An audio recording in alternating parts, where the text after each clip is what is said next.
Giniba na po yung ano dito, yung dito sa Plaza Mexico mga bayan, yung dito sa harap giniba na po dito. Nakita naman ninyo, dati ay may mga upuan dito ng katulad nito mga concrete or simento ano. Ngayon ay giniba na mga babayan, sinira na.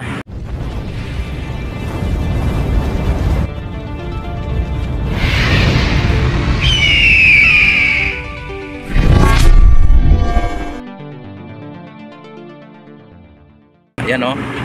At para matuluyan ng maisaayos dito ang ating esplanade mga bayan. Ayan o, yun yung nakikita. Winasak na po yung ano dito. Talagang ayusin na po nila. Ayan. Kung nyo napapansin mga bayan, ay talagang dati ay may mga naka-bricks dito dyan. Yan, at ngayon tinanggal na po nila. Yan yung upuan mga bayan dyan. Yan. Yung upuan ay tinanggal na nila mga bayan, ng upuan dito. Hindi nyo nakikita. Dito tayo ngayon sa Maestranza mga bayan, dito sa Maestranza. Kung nyo napapansin, dito po ang extension ng ating naturang esplanade. Yan.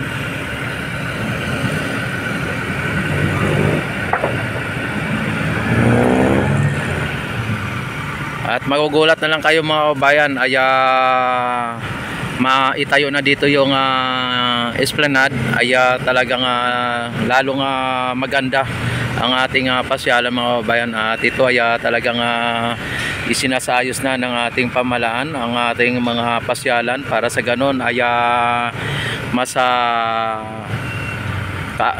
nakakaakit at kaakit-akit sa mga ano natin, sa mga turista at siyempre sa ating mga investors ano, pagka nakita po nila na mas maganda at maayos ang ating bansa, ang ating mga pasyalan ay talagang napakaganda.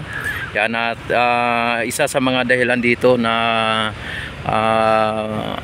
maakit o mahikayat natin ang mga investor. Talagang ito ay talagang magugulat lang tayo dito pagka ito yung nakatayo na ang ating mga infrastruktura dito sa ating esplanade. Ay talagang katulad nung sa Phase 1C mga kababayan, ay talagang nagugulat lang tayo at may mga pasyalan na tayong napakaganda. Ayan. At kung inyo napapansin ay ito na, talagang tuloy-tuloy na po ang kanilang sa ayos dito ng ating esplanade. Talagang pati ang ating Ilog Pasig mga bayan. Yan, engineer. Yan, good afternoon po sa inyong lahat. Yan. Yan, talagang ito mga bayan ano, akalain mo ba naman mga bayan ay magiging ganito na po yung ating pasyalan, magiging maayos at maganda. At kung ayon sa mga DDS or sa mga anti-Marcos ay walang nagagawa po ang ating Pangulo. Ito po ang ating pinapakita ngayon, yung paglago at pagunlad ng ating bansa at pagpapaganda ng ating mga pasyalan. Higit sa lahat ay talagang mapakinabangan panghabang buhay. Pagka ito mga bayan, yung esplanade ay naisaayos na matapos na mga bayan, ay mapakinabangan po ito ng ating mga second generation o third generation hanggang fourth, hanggang fifth. Ayan, ang tatanda lang po ang ating mga anak ay talagang pati yung ating mga apo. Ang pasyalan na ito mga babayan ay hindi ito mawawala no, dahil po sa mga materyales na pinaglalagay po nila, napakatibay mga kababayan. Hindi to ano hindi to basta-basta, mga talagang standard mga kababayan, hindi katulad ng mga sinasabi nila na mga substandard. Hindi po, talagang ito po ay talagang napakatibay po ng ating ano dito, ng ating mga materyales na pinaglalagay nila mga kababayan. Kung inyo napapansin, yung mga bakal dito mga kababayan ay talagang napakatibay. Yung mga poste mga kababayan, ayan nakita naman ninyo ang laki ng mga poste mga kababayan talagang ang engineer dito mga kababayan, alam nyo ba na kahit na 2 undoy o ano pa yung magdadaan dito mga kababayan, ay yung estimated po nila ay kahit na 2 undoy ang dadaan dito mga kababayan, hindi po aabutin itong ating esplanade na talagang matindi po ang kanilang estimated talagang magaling po ang ating mga engineer dito mga kababayan. Hindi lang iisang engineer natin dito, ay marami pa pong mga engineer dito at talagang sabay-sabay pong utak nila na ini-estimate at talagang pinapaganda ito talagang makita ninyo mga kababayan yung ano dito yan, malamang tanggalin ito mga kababayan itong ano na to. Ayan talagang ano na dito, maayos ang kababayan dito, maayos lalo nilang inaayos dito. At nakita naman ninyo ang esplanade ay ang bilis po ng nila ng paggawa nila. Dahil mga kababayan, ang ayon kay engineer ay sa January 15 kailangan tapos na po ito maestransa January 15 kailangan matapos na po ito. Kaya minamadali po nila ito, ano po nila na mas mabilis ang ang paggawa. Nakita naman ninyo mga kabayan kung gaano kalaki yung mga ano dito, yung mga poste mga kabayan, at ilang meter po yung nakabaw yan, talagang halos nandun, halos aabot na po sila sa may gitnang-gitna ng ng naturang Port Santiago. Aabot po yan ng esplanade na to sa Port Santiago mga kabayan hanggang sa Laguna de Bay. Talagang nakita naman ninyo mga kabayan ang dinalagay ng mga bakal ay grabe, at pati yung mga poste mga kabayan Yan. At sa ngayon ito ay inaano na nila dito ang dito sa may Plaza Mexico dito ay idudugtong na po nila yan ang esplanade mga kabayan, at malapit na ito dito. Pagkatapos nilang maayos itong esplanade mga kabayan hanggang Port Santiago mga kabayan, ay sa kabila naman po ay gagawin na naman pong esplanade sa kabila. Hindi lang po dito, kundi dito sa kabila din ay may esplanade din po yan, at gagawin din po nila yung esplanade dyan sa kabila. Bali doble po yung dobleng esplanade ang gagawin dito sa kabilaan po yan, at aabot po sa 51, ayon kay engineer, 51 kilometer na esplanade ang gagawin nila mula dito sa Port Santiago hanggang sa Laguna de Bay. At ito ay magiging bike lane, priority dito ang mga siklista natin at mga nagja-jogging Kabilaan po yan mga kabayan, akala nyo ito lang po ang gagawin, kabilaan po yan. Maging sa kabila po ay lalagyan din nila ng esplanade po yan, at magugulat na lang po tayo na napakaganda na po ng ating Ilog Pasig mga kabayan, na talagang ito po ay first class at talagang napakaganda ng ating bansa. Talagang itong esplanade ay bubuhayin na po talaga itong Ilog Pasig na talaga, uy grabe, ang daming laking isda na dito, may mga isda, mga malalaki. Ayan. At ito na, inano na po nila dito. Inumpisa na po nilang gibahin itong itong naturang upuan dito, para sa ganon ay tuloy-tuloy lang po ang pag ng esplanade dito, yung pinaka platform ng natin. Diretso po yan dito. Tapos sa ano, hanggang sa may Port Santiago mga kabayan, hanggang Port Santiago. Yan. O sa ngayon ay ano na po dito. Oh. At ang Plaza Mexico mga kabayan ay talagang tuloy-tuloy pa rin ang kanilang asaayos diyan sa Plaza Mexico. Lalo nilang pinapaganda mga kabayan ang ating ano dito Plaza Mexico.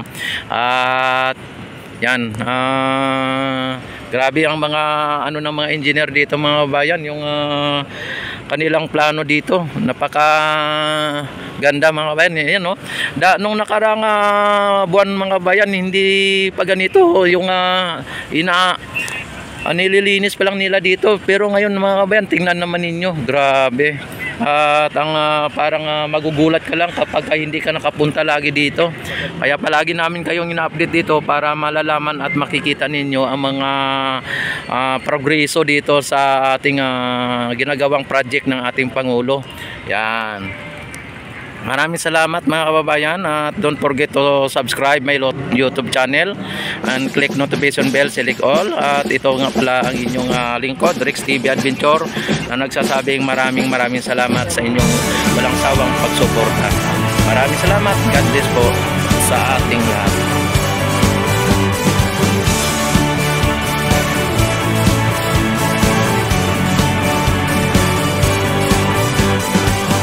May bagong silang, may bago ng buhay, bagong bansa, bagong galaw, sa bagong lipunan.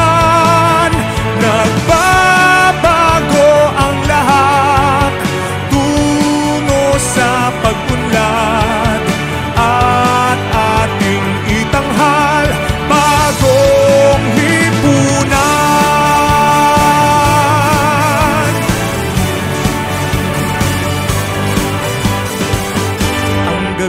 Nagmaliw ng ganap at lumipas na ang magdamag.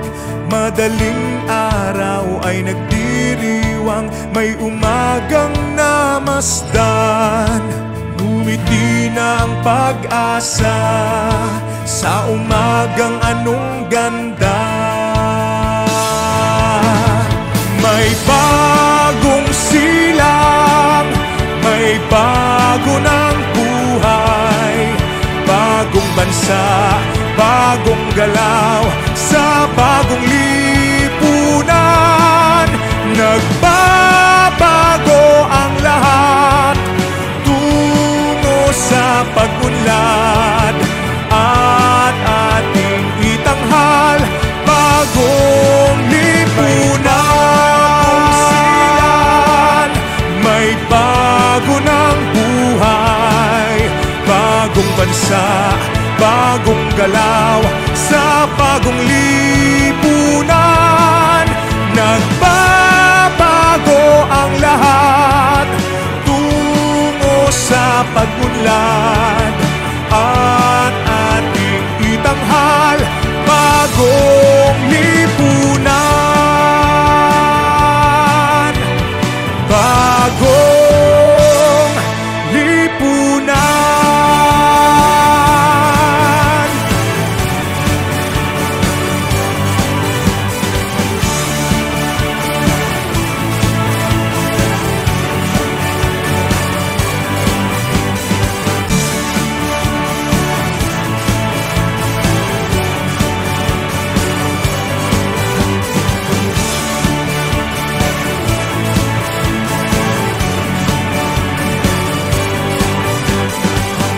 May bagong silang, may bago ng buhay, bagong bansa, bagong galaw, sa bagong lipunan.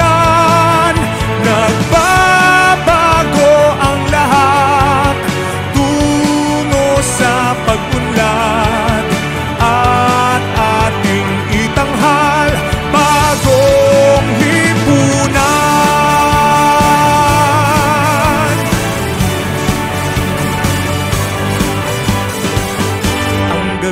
Nagmaliw ng ganap at lumipas na ang magdamag. Madaling araw ay nagdiriwang, may umagang namasdan. Ngumiti na ang pag-asa sa umagang anong ganda. May bagong silang, may bago ng buhay, bagong bansa, bagong galaw, sa bagong lipunan. Nagbabago ang lahat tungo sa pag-unlad, at ating itanghal bagong lipunan. May bago ng buhay, bagong bansa, bagong galaw, sa bagong lipunan. Nagbabago ang lahat tungo sa pag-unlad,